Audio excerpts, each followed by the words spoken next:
તો હેલો મિત્રો, સીતારામ બધાને. આજે હું તમને કઈ વસ્તુ બતાવવાનો કે ક્યારે તમે જોયું તો નહીં હોય પણ વિચાર્યું પણ નહીં હોય એવું. તો અહીંયા અમે ઉપર લસણ બાંધેલું છે. આ લસણની ઉપર ભારે એવા ઈંડા મૂક્યા છે. એમ પહેલાં 2-3 વાર માળો બાંધેલો હતો પણ મેં વીખી નાખ્યો. 3 થી 4 વાર મેં માળો વીખ્યો. પછી ઉપર માળો ન કરે એટલે મેં ઉપર સલાખી મૂકી. તો સલાખી ઉપર ઈંડા મૂકી દીધા છે. હવે આનું શું કરવું કંઈ ખબર નથી પડતી. હવે આ ઈંડાને કંઈક કરીને ફેરવવા પડશે. જો 2 ઈંડા છે તો 2 ઈંડાને હવે કંઈક જુગાડ કરી ફેરવવા પડશે. અને પહેલેથી તો આપણે ઓલે કબૂતરનો માળો તો છે જ ત્યાં ખોખામાં 7 થી 8 વાર કબૂતરના બચ્ચા મોટા થઈ ગયેલા છે. અને ઘણા ખરા શીકલાના પણ માળા છે. જો પણ આ કબૂતરનો જે માળો છે એમાં બચ્ચા થાય એટલે કબૂતરના બચ્ચા સરકે બહુ વધારે. તો હવે એ કબૂતરના બચ્ચામાં મોટા થાય તો લસણ તો ખાય એવું રહે નહીં. એટલે આપણે હવે એ ઈંડાને બીજા ખોખું બાંધીને ખોખામાં ફેરવી લેવાના છે, જેથી કબૂતરના બચ્ચાને પણ વાંધો ના આવે ને આપણું લસણ પણ સારું રહે. તો આપણે એક ખોખું લઈ લીધું, સાકું અને ટપટી વાળો બધું ભેગું કરી લીધું છે. તો આપણે બનાવવા મળે માળો. આ ખોખું તૈયાર કરીને ટીંગાડી દેવાનું છે ઉપર ને પછી કબૂતરના ઈંડા આપણે આ ખોખામાં ફેરવી લેવાના છે.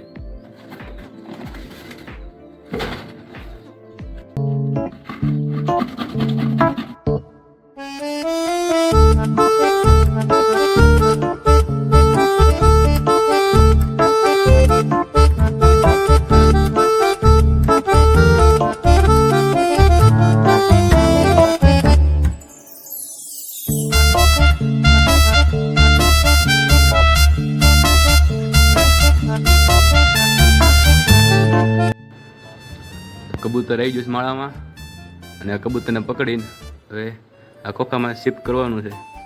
પહેલાં કબૂતર પકડી લેવાનું છે અને પછી ઈંડા લઈ અને ખોખા મૂકીને પછી કબૂતરને બેહારી દેવાનું છે. એટલે કબૂતર તો ઉડી ગયું છે. તો કબૂતર આવે એની વાટ જોઈશું, આવે એટલે પકડીને આ ખોખામાં બેહારી દેવાનું છે.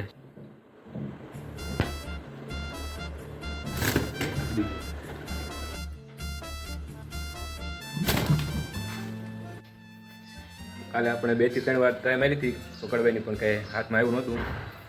અને હવે એ કબૂતર બી ગયું છે.